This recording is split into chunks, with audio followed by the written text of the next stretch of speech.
What's up, guys? My name is C. Abhishek Bhandari, and I hope you're doing good. चलो, we started with concept of supply. Already अपने 4 sessions हो चुके हैं. This would be probably the last session of your chapter. ठीक है? But आज का session start करने से पहले, schedule 3 चालू करने से पहले, let's just have a quick recap of the entire chapter. अपन ने अभी तक क्या-क्या देखा concept of supply में. So the very first thing that we've seen was supply का definition, section 7. उसमें 7.1 और 7.2 था. 7.1 talks about supply includes and 7.2 talks about supply excludes. Supply excludes अब तक अपन ने start नहीं किया था. We'll be starting in today's session. Supply includes sorry. Supply includes में 3 पार्ट है. सबसे पहला is basic, that is उसमें business plus consideration दोनों होना चाहिए. Sale, exchange, transfer, relinquishment और provision of service. Second was importation of service. अगर आप सप्लाई के डेफिनेशन में सर्विस इंपोर्ट कर रहे हो तो कंसीडरेशन होना जरूरी है. बिजनेस पर्पस के लिए इंपोर्ट कर रहे हो या पर्सनल पर्पस के लिए इंपोर्ट कर रहे हो, फर्क नहीं पड़ता. ठीक है, किससे इंपोर्ट कर रहे हो फर्क नहीं पड़ता, कौन इंपोर्ट कर रहा है वो भी फर्क नहीं पड़ता. इंपॉर्टेंट क्या है इसके अंदर, कंसीडरेशन. ठीक है, उसके बाद थर्ड अपन ने देखा था schedule 3. 7.1c read with schedule 3. Schedule 3 talks about deemed supply, that is supply made without consideration. उसमें 4 एक्टिविटी थी. Business asset, supply between related party, distinct person, supply between agent and principal, and last importation of service. Business asset में condition क्या थी कि भैया आप जो asset को परमानेंटली सेल, ट्रांसफर या डिस्पोज कर रहे हो विदाउट कंसिडरेशन, उस एसेट पे आपने खरीदने के टाइम पे आईटीसी लेना चाहिए. ठीक है, जहां पे भी आपको रिलेटेड पार्टी वगैरह दिख जाएगी वो सारे के सारे हमेशा it will be deemed that the transactions are in course or furtherance of business unless otherwise mentioned. Agent principal के केस में एक चीज आपको याद रखना है कि भैया एजेंट के नाम पे अगर इनवॉइस इशू होता है तो शेड्यूल 1 एप्लीकेबल होगा, अदरवाइज शेड्यूल 1 एप्लीकेबल नहीं होगा. ठीक है, and last importation of service के केस में अगर आप free of cost without consideration import कर रहे हो तो it should be imported from a related party outside India and by a taxable person in India. Clear है. बिजनेस एसेट वाले केस में पैरा 1 में एक चीज याद रखना, वो एसेट जिस पे क्रेडिट्स ब्लॉक्ड है वो एसेट अगर आप विदाउट कंसिडरेशन ट्रांसफर करते हो तो शेड्यूल 1 में कवर नहीं होगा. ठीक है, उसके बाद अपन ने चालू किया था शेड्यूल 2. शेड्यूल 2 के अंदर there were 7 activities. Schedule 2 talks about whether it is supply of goods or supply of service. अगर आपका सेक्शन 7 के हिसाब से या शेड्यूल 1 के हिसाब से सप्लाई है तो ये शेड्यूल 2 बताएगा कि वो सप्लाई ऑफ गुड्स है या सप्लाई ऑफ सर्विसेज है. ठीक है, पहली एक्टिविटी वो ट्रांसफर. ट्रांसफर के केस में दो चीज है, राइट्स या फिर टाइटल. अगर आप राइट्स ट्रांसफर करते हो तो it is supply of service, अगर आप टाइटल ट्रांसफर करते हो तो सप्लाई ऑफ गुड्स. ठीक है, आपने टाइटल ट्रांसफर कर दिया लेकिन पोजीशन फ्यूचर डेट में ट्रांसफर करोगे तो भी it is supply of goods. Clear है. Second was land and building. Anything related to land and building will always be treated as supply of services except its sale. Sale of land is exempt without any condition. Sale of building में एक condition है. Condition क्या है कि अगर आपको पूरा का पूरा कंसीडरेशन आफ्टर सीओसी या फर्स्ट ऑक्यूपेशन मिलता है तो उस केस में it will be exempt from GST. ठीक है, even if you have received part consideration before COC or first occupation whichever is earlier तो उस केस में it will be treated as supply of services. Clear हो गया. Next third अपन ने देखा था ट्रीटमेंट और process job work treated as supply of service. Fourth was business asset related. इसके अंदर 3 पार्ट थे. पहला वाज परमानेंटली सेल, ट्रांसफर्ड और disposed treated as supply of goods. Second was put to private use or given to any third person for their personal use treated as supply of service. ठीक है, जहां पे भी आपको permanent word दिखता है वो सप्लाई ऑफ गुड्स होगा, जहां पे भी आपको टेम्पररी या फिर यूज वर्ड दिखता है वो सप्लाई ऑफ सर्विसेज होगी. क्लियर है. एंड लास्ट इसके अंदर अपन ने थर्ड पार्ट देखा था that a person ceases to be a taxable person. Therefore उसके जितने भी बिजनेस एसेट्स है it is deemed that they have been permanently sold, transferred और disposed in course or furtherance of business and thus it will be treated as supply of goods. However point 3 में 2 exception है, वो दोनों exception में GST नहीं लगेगा. क्यों? क्योंकि वो exempt है by virtue of mega exemption. ठीक है, पहला exception है going concern, business transferred as going concern, and दूसरा एक्सेप्शन है business carried on by a personal representative who is a taxable person in India. इन दोनों केसेस में जीएसटी नहीं लगेगा, ये एग्जेम्प्ट है by virtue of mega exemption. Clear है? ठीक है। इसके बाद अपन ने फिफ्थ पैरा देखा था ऑलवेज सर्विसेज, उसके अंदर 6 एक्टिविटी थी। वो 6 एक्टिविटी में से कोई भी एक एक्टिविटी अगर आप अंडरटेक करते हो तो it will always be treated as supply of services. ठीक है। पहला उसके अंदर था renting of immovable property, second was construction, third was intellectual property rights, आपका पेटेंट हो गया, goodwill, trademark etcetera. Fourth was IT software related designing, development, programming, modifying etcetera. Fifth was any act to do something or not to do something, and last वाला was rights। तो ये 6 की 6 activity will be always treated as supply of services. ठीक है। Sixth अपन ने देखा था composite supply. Composite supply मतलब 2 और मोर सप्लाईज आर सप्लाइड टुगेदर और इन कंजंक्शन विद ईच अदर। इसमें दो पार्ट थे, एक वर्क्स कॉन्ट्रैक्ट मतलब कॉन्ट्रैक्ट बेसिस पे कोई काम करना, एंड दूसरा रेस्टोरेंट एंड केटरिंग। ये दोनों आपकी सप्लाई ऑफ सर्विसेज वाले डेफिनेशन में आ जाएगी। क्लियर है? ठीक है। And last was supply of goods. कौन सप्लाई कर रहा है? By any unincorporated AOP BOI. किसको सप्लाई कर रहा है? To its members for consideration. Clear है? शेड्यूल 2 तक अपन ने इतना देखा था 4 सेशन में along with their respective illustrations. Now आज के सेशन में will try to cover up schedule 3 and if time permits then composite and mixed supply, otherwise composite and mixed supply का एक छोटा सा वीडियो मैं बाद में बना दूंगा। in any case I won't extend this video। ठीक है। चलो without wasting any time let's just start with schedule 3। अभी अपन सेक्शन 7.2 देखेंगे। सेक्शन 7.2 में दो पार्ट है, एक शेड्यूल 3 और एक अलग से छोटी सी एक्टिविटी दी हुई है। 7.2 क्या बोलता है? Supply excludes. एक्सक्लूड्स मतलब शेड्यूल 3 के अंदर जितनी भी एक्टिविटीज है वो सप्लाई नहीं मानी जाएगी। सप्लाई नहीं तो उसके ऊपर जीएसटी भी नहीं लगेगा। जीएसटी कब लगता है? जब आप सप्लाई करते हो, टैक्सेबल सप्लाई। सप्लाई आपका टैक्सेबल इवेंट है। ठीक है। तो 7.2 supply excludes that is non taxable supplies outside the ambit of supply. इसके ऊपर जीएसटी नहीं लगता। ठीक है। इसको अपन बोलते हैं नेगेटिव लिस्ट। इसके अंदर टोटल 8 एक्टिविटीज है। देख कौन कौन सी है। सबसे पहली services provided by an employee to the employer. Services provided by an employee to the employer. ठीक है। कुठे गेला? In the course or in relation to his employment. ये इंपॉर्टेंट है। अगर कोई एम्प्लॉय अपने एम्प्लॉयर को इन कोर्स ऑफ एम्प्लॉयमेंट अगर कोई एम्प्लॉयमेंट रिलेटेड सर्विसेज देता है तो उस पे जीएसटी नहीं लगेगा। Common sense. क्यों नहीं लगेगा? क्योंकि भैया एम्प्लॉयर ने उसको हायर किया है उसके लिए काम करने पे, जिसके लिए वो उसको सैलरी देता है। तो जो अमाउंट एम्प्लॉयर पे कर रहा है एज अ कंसिडरेशन वो इनकम टैक्स में अंडर सैलरी टैक्सेबल हो जाएगा। समझ में आ गया? तो इन कोर्स ऑफ एम्प्लॉयमेंट अगर एम्प्लॉय एम्प्लॉयर को कोई एम्प्लॉयमेंट रिलेटेड सर्विस देता है तो उस पे जीएसटी नहीं लगता। हाउएवर अदर देन एम्प्लॉयमेंट कोई दूसरी सर्विस दे रहा है तो उस पे जीएसटी लग जाएगा। एम्प्लॉयर अगर एम्प्लॉय को कोई सर्विस दे रहा है तो उस पे भी जीएसटी लग जाएगा। ठीक है। इसका एक एग्जांपल देखते हैं। देख मैं एक कंपनी में काम कर रहा हूं। ठीक है। मेरे को एक कंपनी वालों ने हायर किया, मैं वहां पे काम कर रहा हूं, बदले में मुझे सैलरी मिलती है। कंपनी वाले मुझे आके बोलते हैं कि भैया तू चार्टर्ड अकाउंटेंट है ना? मैंने कहा हाँ। बोलते हैं एक काम करेगा क्या? मैं बोला क्या? हमारा सबका रिटर्न्स फाइल कर देगा क्या एनुअली, उसका जो भी चार्ज रहेगा हम पे कर देंगे। अब मुझे कंपनी ने उनके पर्सनल रिटर्न्स फाइल करने के लिए हायर किया है क्या? नहीं, मुझे कंपनी ने कंपनी का काम करने के लिए हायर किया है। तो मैं क्या कर रहा हूं? मैं अदर देन एम्प्लॉयमेंट कंपनी को कोई दूसरी सर्विस दे रहा हूं, तो उसके लिए मैं जो भी चार्ज करूंगा ना तो उस चार्जेस पे जीएसटी लग जाएगा। समझ में आ गया? ठीक है।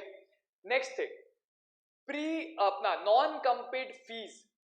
Non compete fees including pre mature termination, wages on daily basis और casual workers on work contract basis, ये सब चीजों पे जीएसटी लगेगा। ये तुम्हारा एक्सक्लूड हो जाता है इस पॉइंट से। ठीक है। अगर आपको क्वेश्चन में कहीं पे भी नॉन कंपीट फीस दिखता है या आपको प्री मैच्योर टर्मिनेशन दिखता है, वेजेस ऑन डेली बेसिस दिखता है, ठीक है, या फिर आपको कोई भी वर्क्स कॉन्ट्रैक्ट रिलेटेड दिखता है, तो उस पे जीएसटी लगता है। जीएसटी किस पे नहीं लगेगा? Only when an employee provide any services to employer in course of employment. गेला डोक्यात? However services provided outside the ambit of employment, जो मैंने अभी रिटर्न फाइलिंग वाला एग्जांपल दिया था, वो for a consideration would qualify as supply. समझ में आ गया? ठीक है, इसका है ना एक नोट लिख लेते हैं अपन।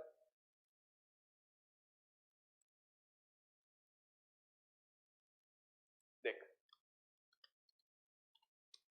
Services by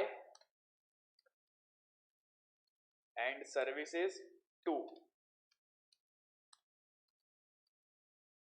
bye employee to employer in course of employment है, तो उस पे जीएसटी लगेगा। ठीक है, by employee to employer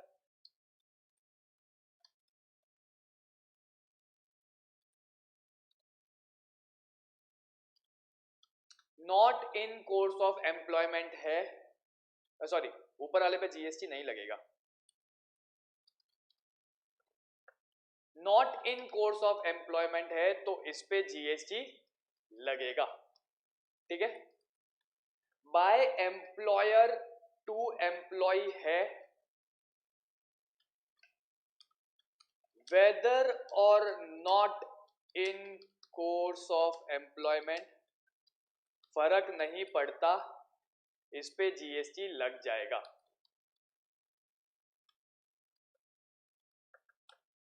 employer अगर एम्प्लॉय को कोई भी सर्विस देता है, whether it is in course of employment or not in course of employment, उस पे जीएसटी लग जाएगा। ठीक है, एंड लास्ट तुम्हारा क्या था? नहीं, बस इतना ही था। ठीक है, तो ये तुमको ध्यान में रखना है, ये 3 केसेस हो सकते हैं। एक ही केस है जिस पे जीएसटी नहीं लगेगा, जो नेगेटिव लिस्ट में कवर्ड है, इसके अलावा दोनों केसेस में जीएसटी लग जाएगा। क्लियर है? चल 2 मिनट देता हूं, एक काम कर, इसको फटाफट पढ़ ले और इसको कॉपी कर लेना। नीचे एक एग्जाम्पल दिया हुआ है, वो एग्जाम्पल भी पढ़ लेना। ठीक है, जल्दी।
चलो डन, आगे देखते हैं।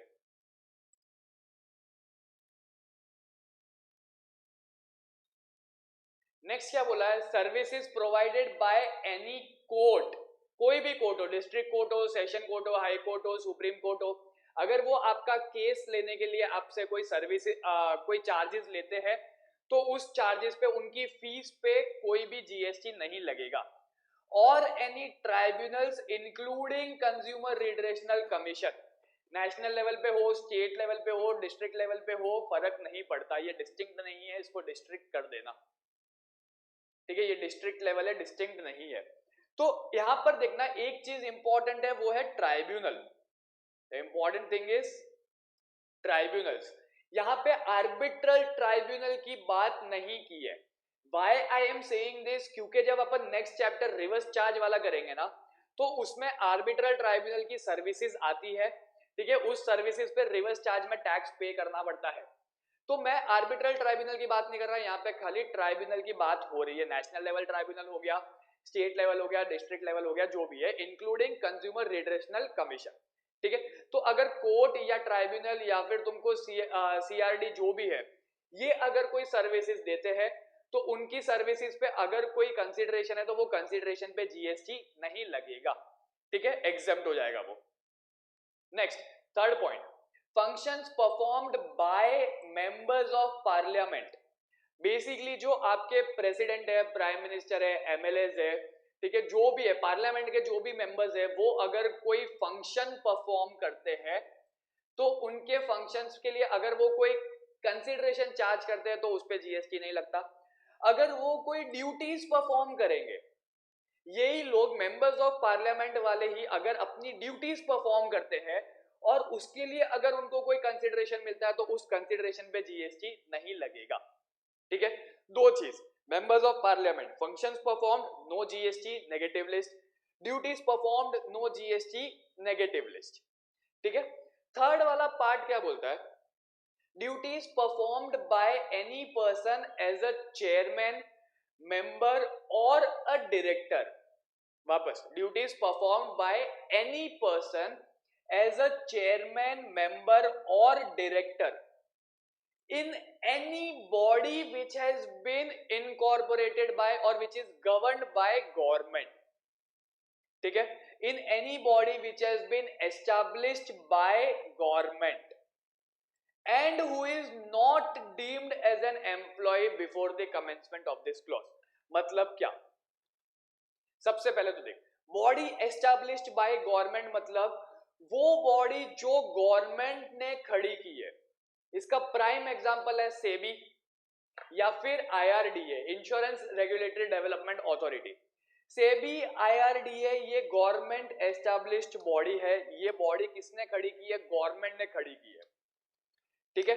तो अगर मैं सेबी या आईआरडीए में एज अ चेयरमैन या एज अ डायरेक्टर या एज अ मेंबर, ठीक है, ये तीनों not being an employee, not being an employee of the body, ठीक है। अगर मैं सेबी या आईआरडीए में as a chairman, as a director या एज अ मेंबर काम करता हूं, not being an employee of that body, तो इसके लिए मुझे जो भी कंसिडरेशन मिलेगा उस पे जीएसटी नहीं लगेगा। If I am an employee of that body और मुझे अगर कोई कंसिडरेशन मिल रहा है तो वो इसमें कवर नहीं होता, क्लियर है, वो इसमें कवर नहीं होगा, समझ में आ गया। तो वापस पढ़ते हैं, पॉइंट सी क्या बोलता है, duties performed by any person as a chairman, duties performed by any person as a chairman or as a member or as a director in any body which is being established by government, ठीक है, in that not being an employee, तो such duties will be exempt from GST। ये लड़ो क्या, ठीक है। Member, body established by government मतलब तुम्हारा प्राइम एग्जांपल है सेबी, आईआरडीए, ठीक है। इसके अलावा भी और बहुत सारी बॉडीज है बट ये प्राइम एग्जांपल है। तो इस बॉडीज में अगर मैं एज अ चेयरमैन, डायरेक्टर या मेंबर काम करता हूं, अपनी ड्यूटीज परफॉर्म करता हूं, नॉट बीइंग एन एम्प्लॉय, तो उसके लिए मुझे जो भी कंसिडरेशन मिलेगा उस पर जीएसटी नहीं लगेगा। क्लियर है? ठीक है। नेक्स्ट, फोर्थ वाला, funeral, burial, crematorium, mortuary including transportation of dead bodies, basically death related. Death related अगर कोई भी सर्विसेज है तो उस सर्विसेज पे जीएसटी नहीं लगेगा। ऑलरेडी आदमी निकल लिया है, अब उसके पीछे अगर तुम उसकी फैमिली को टैक्सेस के लिए परेशान करोगे ना, तो फैमिली वाले क्या बोलेंगे, भाई ऊपर गया है, तेरे को टैक्स कलेक्ट करना है, तू भी ऊपर जा, हमारे पास पैसा नहीं। ठीक है, इसीलिए गवर्नमेंट ने क्या बोला, डेथ रिलेटेड कोई भी सर्विसेज है उसको अपन नेगेटिव लिस्ट में डालते, खत्म करते। क्लियर है? Next, sale of land and sale of building अपन देख चुके हैं। Sale of land without any consideration it is exempt, and sale of building will be exempt when it will be exempt only when the entire consideration is received after COC or first occupation whichever is earlier। अगर part consideration भी तुमको पहले मिल जाता है तो वो तुम्हारा paragraph 5 of schedule 2 में कवर हो जाएगा। It will be treated as supply of services. गिला डोक्यात। ठीक है, अपन ने अभी तक 5 कौन कौन सा देखे। सबसे पहले by employee to employer in course of employment, GST नहीं लगेगा। सेकेंड, बाय एनी कोर्ट और tribunal including consumer redressal commission, GST नहीं लगेगा। ठीक है। थर्ड में 3 पार्ट है, functions performed by members of parliament, duties performed by members of parliament and any person acting as a chairman, member और director in any body established by government, GST नहीं लगेगा। Fourth was death related. Fifth was sale of land and sale of building. Sale of land पे कोई condition नहीं है, it is always exempt. Sale of building will be exempt only when the entire consideration is received after COC or first occupation whichever is earlier। अगर part consideration भी पहले मिल जाता है तो वो पैरा 5B ऑफ शेड्यूल 2 में cover हो जाएगा and it will be treated as supply of services. ठीक है, चल सिक्स्थ वाला स्टार्ट करने से पहले एक बार 2 मिनट देता हूं। 1 to 5 फटाफट एक बार इसको पढ़ ले, इसको उतार ले, उसके बाद अपन 6 वाला चालू करेंगे। ठीक है, चल जल्दी।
चल डन भाई, थोड़ा सा स्पीड रखना, रट्टा नहीं मारना है, अपने को खाली समझना है क्या पढ़ा रहे और क्या पढ़ रहे हो।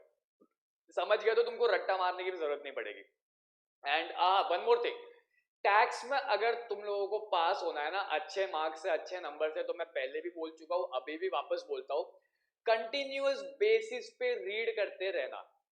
आपको अगर ये लगता है कि आप लास्ट मोमेंट पे पढ़ोगे और पास हो जाओगे तो भैया पास तो हो जाओगे, लेकिन अच्छे मार्क्स नहीं आएंगे एंड आपको फ्यूचर में इससे कोई बेनिफिट भी नहीं मिलेगा। ट्रस्ट मी, मेरे जितने भी स्टूडेंट्स हैं जिन्होंने ऐसा एटीट्यूड रखा था वो सारे के सारे एग्जाम टाइम पे रो रहे थे कि सर पढ़ा लो, सर रिवीजन करवा लो, सर ये करवा लो, वो करवा लो। बट जिन्होंने कंटिन्यूस बेसिस पे फॉलो किया था वो एग्जाम टाइम पे टेंशन फ्री बैठे थे कि सर आता है। तो तुमको देखना है कि भैया कौन सी कैटेगरी में तुमको आगे जाके जाना है, ठीक है। टाइम रहते पढ़ लो डेली बेसिस पे, खाली तुमको आधा घंटा पढ़ना है, दैट्स इट, और कुछ भी नहीं करना है। जो भी लेक्चर में होता है, लेक्चर खत्म होते फटफट रिवाइज करो और वाइंड अप करो, ठीक है। चल आगे देखते हैं अपन sixth part, actionable claims other than lottery, betting, gambling. Actionable claims मतलब वो क्लेम्स जिसपे आपका राइट है, ठीक है। फॉर एग्जांपल इंश्योरेंस क्लेम, अगर आपने किसी प्रोडक्ट का इंश्योरेंस करवाया है और उस प्रोडक्ट को डैमेज होता है तो आपके पास पूरा राइट है कि आप क्लेम कर सको वो डैमेज, उसको बोलते हैं एक्शनेबल क्लेम्स, ठीक है। Other than lottery, betting and gambling, lottery, betting and gambling पे जीएसटी लगेगा, ठीक है। नोट्स अगर आपने बनाए हुए हैं तो वहां पे लिख के रख लो, लॉटरी, बेटिंग एंड गैम्बलिंग पे जीएसटी लगता है। It is treated as supply of service, इसके लिए अलग से वैल्यूएशन रूल्स भी है। But other than lottery, betting and gambling कोई और एक्शनेबल क्लेम है तो उस पे जीएसटी नहीं लगेगा, ठीक है। एक्शनेबल क्लेम गुड्स है पर नॉन टैक्सेबल गुड्स है एंड दस outside the ambit of service. अपना ने जब गुड्स का डेफिनेशन देखा था ना, तो गुड्स के डेफिनेशन में एक्शनेबल क्लेम्स इंक्लूडेड था, ठीक है। गुड्स तो है बट ये नॉन टैक्सेबल सप्लाई है, देयरफॉर इस पे जीएसटी नहीं लगता। क्वेश्चन आएगा, ध्यान से पढ़ना, तुमको पूछेंगे एक्शनेबल क्लेम गुड्स है कि नहीं है, तो भैया वो गुड्स है। तुमको अगर पूछा कि सप्लाई है कि नहीं है तो भैया सप्लाई नहीं है, क्लियर है, ठीक है। एक्शनेबल क्लेम्स इस पे जीएसटी नहीं लगेगा। However, betting, lottery and gambling treated as supply of service, अलग से वैल्यूएशन रूल्स है और उस पे जीएसटी भी लगता है। नेक्स्ट, सेवेंथ और एथ तुम्हारी अमेंडेड एंट्रीज है, ये अमेंडमेंट के थ्रू आई है, ठीक है। सेवेंथ एंट्री क्या बोलती है, merchant trading out and out supplies. Out and out supplies मतलब क्या, एक एजेंट इंडिया में बैठा है, उसको इंडिया के बाहर से कंट्री ए से ऑर्डर आता है कि भैया उसको ये प्रोडक्ट चाहिए, वो कंट्री बी में एक सप्लायर है उसको ऑर्डर देता है और उसको बोलता है डायरेक्टली कंट्री ए में इसको प्रोवाइड कर दे, ठीक है। तो ये क्या हो गया, गुड्स इंडिया में आया नहीं, वो कंट्री बी से डायरेक्टली कंट्री ए में चला गया विदाउट एंटरिंग इनटू इंडिया, तो इस केस में जीएसटी नहीं लगेगा। क्यों नहीं लगेगा, क्योंकि इंडिया ही पिक्चर में नहीं आया। गेला डोक्या, सप्लायर भी इंडिया के बाहर का है, रेसिपिएंट भी इंडिया के बाहर का है, therefore there will be no GST on the supplies made, ठीक है। Supplied from non taxable territory to non taxable territory without goods entering into India. अगर गुड्स इंडिया में एंटर होता है, अगर गुड्स इंडिया में एंटर होता है तो जो बंदा उस गुड्स को क्लेम करेगा वो उस पे जीएसटी पे करेगा, क्लियर है।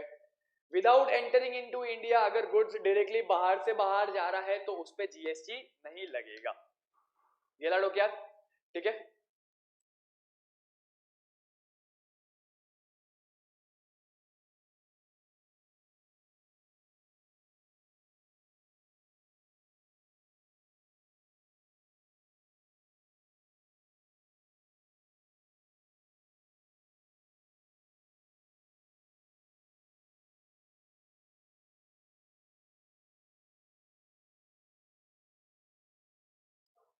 ठीक है, आउट एंड आउट सप्लाईज है, इंडिया पिक्चर में नहीं आ रहा, फॉरेन कंट्री से दूसरी फॉरेन कंट्री में सप्लाई कर ली तो उस केस में जीएसटी नहीं लगेगा, ठीक है। 8 पॉइंट, इसका एग्जाम्पल देखिए, एग्जाम्पल क्या बोलता है, Vivekananda purchased goods from Russia and sold it to George in Canada without bringing the goods in India. Vivekananda करके एक बंदा है, उसने क्या किया, उसने ना रशिया से गुड्स खरीदे और डायरेक्टली शिपिंग कनाडा में करवा दी without bringing goods in India, therefore it is neither supply of goods and not supply of services and दस इसके ऊपर जीएसटी नहीं लगेगा, ये लाडो क्या। नेक्स्ट, 8th वाला भी अमेंडेड है, इसके अंदर भी 2 एंट्रीज है, ये दोनों आपकी कस्टम्स रिलेटेड है, ठीक है। पहला क्या बोलता है, supply of warehoused goods to any person before clearance for home consumption. दोनों पॉइंट में आपको एक ही चीज देखनी है, बिफोर होम कंजम्पशन है कि आफ्टर होम कंजम्पशन है। अगर बिफोर होम कंजम्पशन कुछ भी हो रहा है तो उस पर जीएसटी नहीं लगता। कस्टम्स के केस में जीएसटी कब लगेगा? जैसे ही आप होम कंजम्पशन के लिए गुड्स को बाहर निकालते हो, ठीक है। तो आपको क्वेश्चन में क्या देखना है, before clearance of home consumption है कि आफ्टर क्लियरेंस है। बिफोर क्लियरेंस है तो जीएसटी नहीं लगेगा, आफ्टर क्लियरेंस है या eight the time of clearance है तो जीएसटी लग जाएगा। क्लियर है? नेक्स्ट सेकंड वाला पार्ट क्या बोलता है, supply of goods by the consignee to any other person by endorsement of document of title of goods. Consignee है, कंसाइनर के अलावा अगर कोई थर्ड पर्सन है जो उसको डॉक्यूमेंट्स देता है कि भैया ये गुड्स का टाइटल मेरे पास है, एंड कंसाइनी अगर उसको गुड्स ट्रांसफर करता है बिफोर होम क्लियरेंस, ठीक है, तो उस केस में बिफोर होम कंजम्पशन अगर होता है तो उस केस में जीएसटी नहीं लगेगा। गिला डोक्यात? क्लियर है? ये देख, इसके लिए ना नीचे दो एग्जाम्पल दिया हुआ है, वो दोनों एग्जाम्पल एक बार ध्यान से पढ़ना तो आपको आइडिया आ जाएगा कि भाई ऊपर वाले पॉइंट ए और पॉइंट बी में क्या बोला है। दोनों पॉइंट्स में आपको एक ही चीज याद रखनी है, बिफोर क्लियरेंस है कि आफ्टर क्लियरेंस है। होम कंजम्पशन के पहले अगर कुछ भी ट्रांजैक्शन हो रहा है तो जीएसटी नहीं लगेगा। जीएसटी कब लगता है? At the time of home consumption या after home consumption, as the case में भी। क्लियर है? ठीक है, चल एक काम कर, फटाफट एक बार 1 to 8 सारी की सारी एंट्रीज एक बार क्विक रिकैप देख लेते हैं, उसके बाद तुम लोग पढ़ लेना, फिर अपन आगे चलते। ठीक है, सबसे पहली एंट्री अपन ने क्या देखी थी, services provided by an employee to employer, ठीक है, in course or furtherance of business, अपना एम्प्लॉयमेंट। नेक्स्ट सेकंड बोला था बाय कोर्ट और ट्राइब्यूनल, उस पे भी जीएसटी नहीं लगता, आर्बिट्रल ट्राइब्यूनल की बात नहीं की है। थर्ड में 3 पार्ट थे, duties performed by members of parliament, functions performed by members of parliament, and any person acting as a chairman, member or director in any body incorporated or established by government। Clear है? इसमें सेबी और IRDA का example अपन ने देखा था। Fourth अपन ने देखा है death related services, death related कोई भी सर्विसेज है तो उस पर जीएसटी नहीं लगेगा। अगर आपको जीएसटी लगाना है तो भैया वो ऊपर चला गया, ऊपर जाओ और जीएसटी ले लो। Fifth was sale of land without any condition and sale of building subject to condition। sale of building कब exempt होगा? when entire consideration is received after COC or first occupation whichever is earlier। otherwise अगर before COC और first occupation है तो उस case में it will be treated as supply of service as per schedule 2। ठीक है, next 6th point was actionable claims. Actionable claims पे GST नहीं लगता, बट बेटिंग, लॉटरी या गैम्बलिंग है तो उस पे जीएसटी लग जाएगा। 7th was merchant trading out and out supplies from non-taxable territory to non-taxable territory without bringing goods in India। अगर गुड्स इंडिया में आता है तो जो बंदा गुड्स क्लेम कर रहा है he will be deemed importer और उस पे जीएसटी लग जाएगा, आईजीएसटी लग जाएगा। Next 8th was before clearance of home consumption, अगर वेयरहाउस गुड्स है तो उस पे जीएसटी नहीं लगता, या फिर अगर कंसाइनी किसी title of the holder of the title of goods को कोई गुड्स ट्रांसफर करता है तो उस ट्रांसफर पे भी जीएसटी नहीं लगेगा। जीएसटी कब लगता है? At the time of home consumption या after home consumption, as the case may be. गेला डोक्या? ठीक है, चल एक काम कर, तुम लोगों को मैं टाइम देता हूं, तुम इसको पढ़ लो, मीनवाइल मैं नोट्स बना लेता हूं। अगर तुमको नोट्स बनाने हैं तो साइड बाय साइड नोट्स भी बना सकते हो, इन एनी केस आपका रिवीजन हो जाएगा।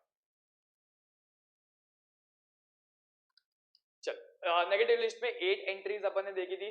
सबसे पहली entry was by employee to employer in course of employment.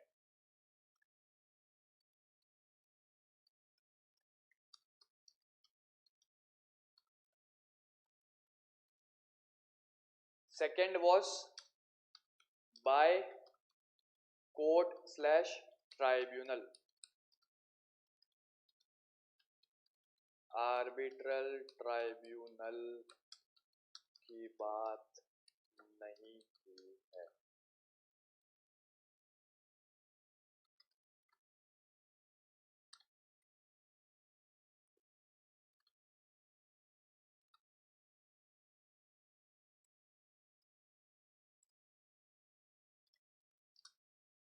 Third में तीन बातें.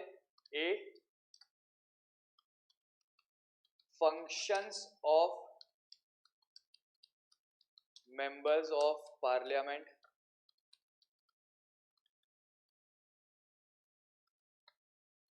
B, duties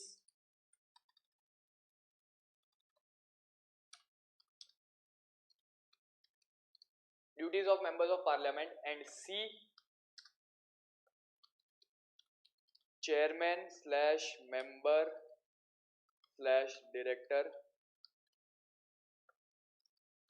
in any body, SEBI slash IRDA, established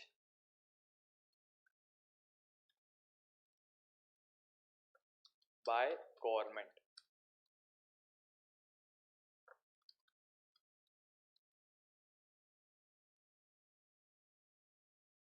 Fourth, death related.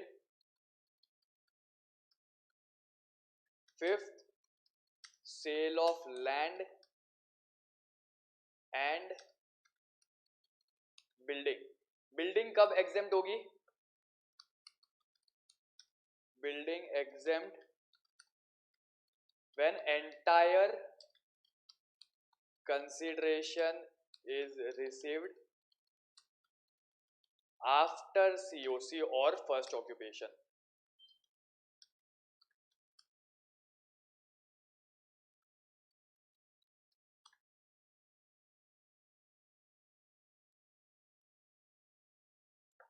Sixth, actionable claims.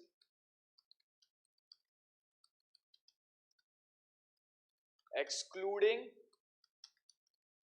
betting, gambling and lottery, इन पे GST लगेगा.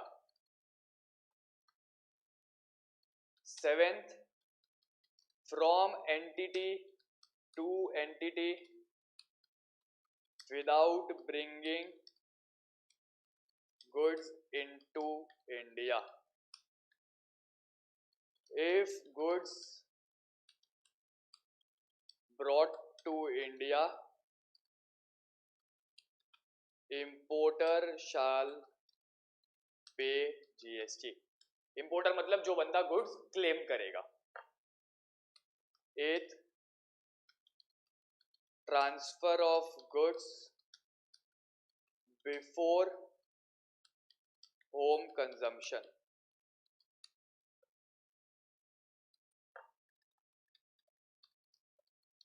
Before home consumption. At the time या after home consumption है तो उस पे GST लग जाएगा. If at the time or after home consumption, GST लगेगा. ठीक है, चल एक बार है ना पॉइंट 1 to 8 फटाफट पढ़ ले और इसको अपडेट कर ले, उसके बाद अपन आगे देखते हैं. नहीं तो एक काम करते, रुक जा अभी मत कर, एक पॉइंट और है छोटा सा, वो पढ़ लेते हैं, उसके बाद लेक्चर ही वाइंड अप कर लेते हैं, सो दैट आपका टाइम भी बच जाएगा. एक छोटा सा पॉइंट है वो देख लेते हैं, देख क्या लिखा है. मैं थोड़ा टाइम दे दूंगा, पीछे जो भी लिखना है वो अपडेट करने के लिए, उसमें इशू मत है, उसमें टेंशन मत लो. देख नेक्स्ट 7.2 में दो पार्ट थे, एक नेगेटिव लिस्ट और एक छोटी सी एंट्री थी. नेगेटिव लिस्ट अपन ने पूरा का पूरा कवर कर लिया. अभी ये जो छोटी सी एंट्री है ना वो देख लेते. देख, activities or transactions notified by government in which government is engaged as public authorities. अगर आपको क्वेश्चन में कहीं पे भी 243G या फिर 243W ऐसा आर्टिकल दिखता है तो स्ट्रेट अवे उसको एग्जेम्प्ट करके आ जाना, उस पे GST नहीं लगेगा. पंचायत रिलेटेड कोई एक्टिविटी है तो वो आर्टिकल 243G में कवर्ड है, एंड म्यूनिसिपैलिटी रिलेटेड अगर कोई एक्टिविटी है तो वो आर्टिकल 243W में कवर्ड है. 243G और 243W में वो आर्टिकल्स है जिसमें government acts as a public authority. ठीक है, तो उसके ऊपर GST नहीं लगेगा. एक ही लाइन है, देख लेना.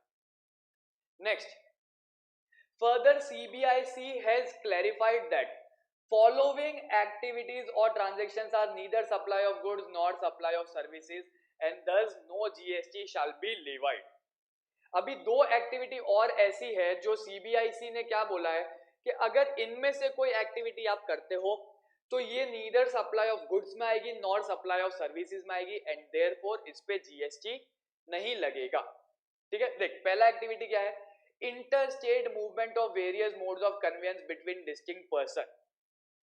बिटवीन डिस्टिंक्ट पर्सन मतलब एक ब्रांच से दूसरे ब्रांच के बीच में अगर इंटरस्टेट कोई भी कन्वेंस का ट्रांसपोर्टेशन होता है तो उस पे GST नहीं लगता. ट्रेन हो गई, बसेस हो गई, ट्रक्स हो गए, tankers, trailers, vessel, containers, aircraft, कुछ भी हो, फॉर ट्रांसपोर्टेशन ऑफ गुड्स और for repairs and maintenance purpose. अभी एक ब्रांच से दूसरे ब्रांच में मुझे गुड्स ट्रांसपोर्ट करना है तो मैं हाथ से लेके तो जाऊंगा नहीं. मैं क्या करता हूं, मैं एक ट्रक हायर करता हूं, ठीक है, और वो ट्रक के थ्रू मैं ट्रांसपोर्टेशन करता हूं. अगर मैं हायर कर रहा हूं ना तो वो हायर चार्जेस है, उस पे GST लग जाएगा. बट अगर मेरा खुद का ट्रक है, वो ट्रक मैं यूज करता हूं फॉर ट्रांसपोर्टेशन, तो उस केस में उस ट्रांसपोर्टेशन एक्टिविटी पे GST नहीं लगेगा. समझ में आया मैं किस पॉइंट पे बात कर रहा हूं? मैं ट्रांसपोर्टेशन पे बात कर रहा हूं. तो अगर मैं कोई हायर करता हूं ट्रांसपोर्टेशन तो उस पे GST लगता है, बट अगर मेरा खुद का कन्वेंस है वो यूज कर रहा हूं तो उसके ट्रांसपोर्टेशन पे GST नहीं लगेगा. नो GST ऑन ट्रांसपोर्टेशन लिख लेना यहां पे. Next, except in cases where such movement is for further supply of same conveyance. हाँ, मेरा काम क्या है, मेरा काम वो कन्वेयंस का सप्लाई करना है. मेरा कार का शोरूम है, ठीक है, तो मैं एक ब्रांच से दूसरे ब्रांच पे अगर मेरा कार का ट्रांसपोर्टेशन करता हूं और दूसरे ब्रांच से वो कार बेचता हूं तो उस केस में वो transportation will be treated as supply of services or supply of goods. क्यों? क्योंकि भैया ये स्टॉक ट्रांसफर वाला केस आ जाता है. कार मेरे लिए क्या हो गया, स्टॉक, तो ये इंटरस्टेट स्टॉक ट्रांसफर हो गया between distinct person. It will be treated as supply of service even if it is made without consideration. अपन ने लास्ट लेक्चर में ये देखा था, अगर आपको याद हो तो स्टॉक ट्रांसफर वाला एक एग्जांपल चेक किया था. ठीक है, तो ये जो एक्सेप्शन है ना, ये एक्सेप्शन आपका स्टॉक ट्रांसफर वाला एक्सेप्शन आ जाता है. क्लियर है? Next, interstate movement of rigs, tools, spares and all goods on wheels. जो भी आपके छोटे मोटे एसेट रिलेटेड टूल्स है, अगर आप उसका इंटरस्टेट मूवमेंट करते हो अलॉन्ग विथ एसेट तो उसके इंटरस्टेट मूवमेंट पे GST नहीं लगेगा. ऊपर वाला जो भी प्रोविजन है वो एज इट इज अप्लाई हो जाएगा. मुटाटिस मुटांडिस मतलब क्या, मुटाटिस मुटांडिस म्हणजे एज इट इज. तो ये जो इंटरस्टेट मूवमेंट ऑफ रिग्स है, टूल्स है, स्पेयर्स है, ये सब पे भी ऊपर जो प्रोविजन लगा है वो एज इट इज इसके ऊपर भी अप्लाई हो जाएगा.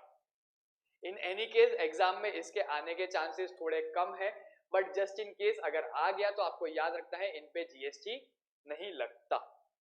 ठीक है, चल एक काम करना, यहां तक इसको फटाफट पढ़ लेना, उसके बाद मैंने सामने शीट खोल के रखी है, इसको अपडेट कर लेना. ठीक है, एंड लेक्चर वाइंड अप कर लेना. मैं आगे और भी अपडेट करते जा रहा हूं, आप इसको अपडेट करते रहो. 243 G plus 243 W, no GST. and next, interstate movement of conveyance between distinct person, no GST. However, if movement is for further supply of such conveyance treated as supply and GST levied.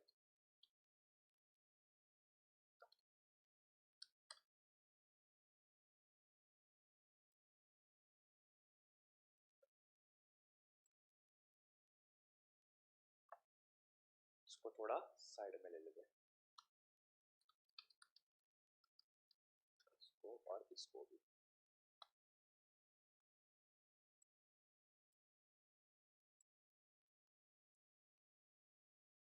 ठीक है, ये same interstate वाला जो है ए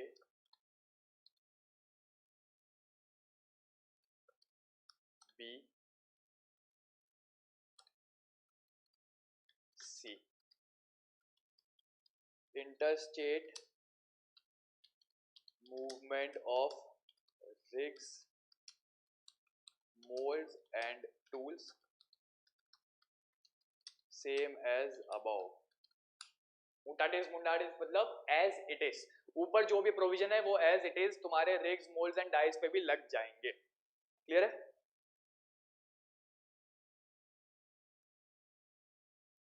चल, सामने screen पे तुमको दिख रहा है, इसको एक बार पॉज करना वीडियो को और कॉपी कर लेना एंड उसके बाद लेक्चर रिज्यूम करना.